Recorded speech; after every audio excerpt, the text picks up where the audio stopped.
Alrighty, welcome back everyone. We just talked about NC State and Virginia scheduling an out-of-conference home and home.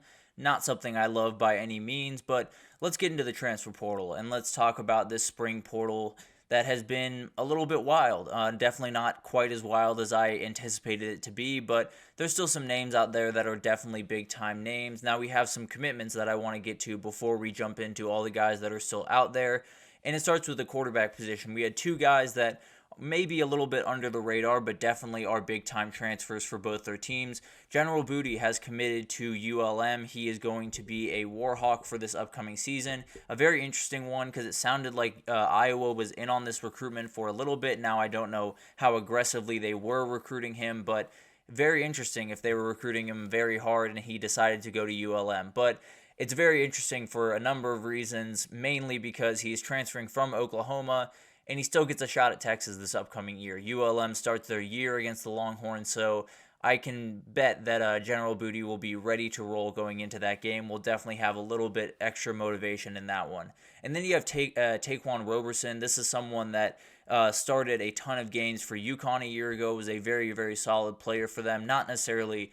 what Avery Johnson is, but he is committed to Kansas State to be Avery Johnson's backup. This is something that I think is going to be huge for them, not because he is Avery Johnson and can do what Avery Johnson can do. They definitely need him to be healthy and to do what they want to do this upcoming year. Avery Johnson has got to be on the field. But if you're talking about a safety net, if you're talking about break class in a case of emergency, this is a great guy to have. He's a very good player that has played a lot of football in his time. Definitely can extend plays with his legs. Not necessarily the runner that Avery Johnson is, but a good safety net nonetheless for the Wildcats over there. And then you had Javarius Johnson. He is committed to UCF, excuse me. This is a guy coming over from Auburn. He was a wide receiver there. UCF's just been doing absolute work. They've brought in KJ Jefferson early on in the portal cycle back in winter, but also brought in Penny Boone from this cycle. Ajay Hall is going to be a walk-on that team this upcoming year, a guy that was on Alabama and Texas in the past, so very, very talented. You brought in Ja'Cory Brown, who likely will take over for KJ Jefferson in 25, and now you have Javarius Johnson, who is going to play a big-time role for them this upcoming year. So Gus Malzahn has seen kind of a slight opening in the Big 12 and wants to kind of throw his hat into the ring. I think if he can thread a needle and get the most out of this team, they are a team that will be very interesting to watch in the Big 12 this upcoming year. And then you had Eli Stowers. He was pretty much the only tight end on the board that was a big-time name. He is finally committed to Vandy. He's coming from New Mexico State, appeared in 15 games, caught 35 passes for 366 yards.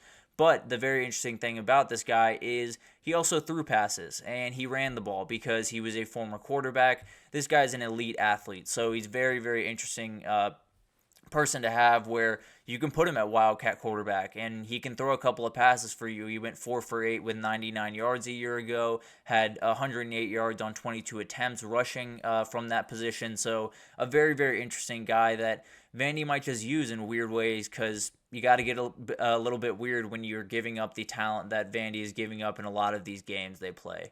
And then you have Curtis Perry on the defensive line, a guy that I've been watching very, very closely coming from Alabama. He was making visits around to Indiana, to Virginia Tech, to a couple other Big Ten teams, but he's landed at Virginia Tech. He's going to be a Hokie. This is a huge pickup for them. They definitely need some help on that defensive line and just that defense in general to make sure that having Kyron Jones on your roster does not go to waste, because that guy can change the complexion of your season, can make you an ACC contender right away. And then when you add someone who is an SEC type of guy in Curtis Perry, things tend to go pretty well, to be totally honest with you. And then you have JVR Scruggs, another defensive lineman.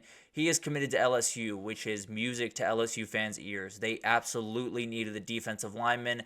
They finally got one. And this is a guy that is coming up from the D2 level from Grand Valley State, so some people might turn their nose up at that. They might scoff and say, write him off as just another guy that is not going to catch on. But this dude can play football. There's no two ways about that. And there's plenty of success stories of kids coming from the JUCO or the D2 level to the D1 level and playing big parts. Now, LSU and the SEC is a little bit different of a ball game than some of these other places, but the reality is this kid can play, and he's going to have to be able to play for LSU to be successful. So it's going to be fascinating to watch this guy. He's definitely someone that is going to be pushed into a role that maybe he's capable of filling, maybe he's not. It'll be fascinating to watch. If he can fill that role, the LSU defense might not be quite as bad as some people might think. And then you have Lejon Cavallos. He is committed to Michigan State, a very talented corner, someone coming over from UNC. UNC's kind of gotten hurt throughout this transfer portal world over the last couple of years, to be honest. And Jonathan Smith absolutely needed this. This spring cycle has not been kind to the Spartans by any means, and adding someone like this to the back end of your defense just make you feel good for a second is definitely a big time plus. You lost a guy in that back end in Jaden Mangum that is a huge player, but adding someone like Cavallos definitely makes that a little bit easier to deal with. And then the big time name on the market right now is Cormani McClain. He has finally committed to Florida. This is something we kind of expected the last time we talked. He was visiting there, and it felt like the papers were essentially signed. Now, the very, very interesting thing about this is it doesn't sound like he's going to get a scholarship there. It sounds like he's going to be a walk-on like Ajay Hall, which is wild to me for a number of reasons. I mean, not even a year ago, this kid was a 5-star coming into Colorado with insane amounts of hype, and now he's a walk-on at Florida. And it's not that he cannot be incredibly successful. He absolutely can be. But it's one of those very, very weird instances where this kid was a 5-star, the number one corner in the entire country, and now he's a walk-on at a school that probably wanted them coming out of high school. So it's a very, very interesting thing. I don't know if it's, related to some of the things that came out during his time at Colorado, where maybe he wasn't the hardest worker that you wanted in your locker room. Maybe he took a little bit of time off when he probably shouldn't have. But maybe this is, the chip on his shoulder that he absolutely needs. Maybe this is the, knocking him down a peg will give him the perspective he needs on his situation and become the player that he's capable of being. Because the reality is this kid's got talent out the door. He can do incredible things on the football field and can be a huge piece for this Florida team. He just won't be taking up a scholarship. So a very, very interesting thing. I'd be a little bit surprised if he was a walk-on for very long there, but definitely a big decision by him, and one that kind of shows some of the humility that has kind of been imparted on him throughout the last year or so. So it's going to be fascinating to watch that one unfold. Definitely a very interesting decision for him, but it might be the best one for his football future, if I'm being totally honest. But let's jump into some of the guys that are still on the board, and it's a ton of really, really talented guys, especially on the defensive side of the ball, which is where we're going to focus pretty much all of our energy here today. Elijah Badger is a wide receiver that it seems like he's making his decision today between Florida, Arizona, and Washington. I would be very surprised if it wasn't Florida, I guess is the best way to put that. You'll find out later today at some point, but I think it's going to be the Gators on that one as well. But a pair of Louisville transfers on the defensive side of the ball might be making their way to Baton Rouge, and it would be absolutely huge for LSU if they could pull that off. Wesley Walker is the first guy on this list who I conveniently left off my big board here, but Wesley Walker is a very talented safety that has played a ton of football. 45 career games, has 184 tackles, was at Georgia Tech to start his career, then Tennessee, then Louisville, now might be at LSU. So definitely has bounced around a good bit, but you need experience if you're LSU, and this guy can absolutely give you that. Then you have Tyler Barron, who is a remarkably talented edge rusher. We've talked about USC and Miami and Ole Miss a ton.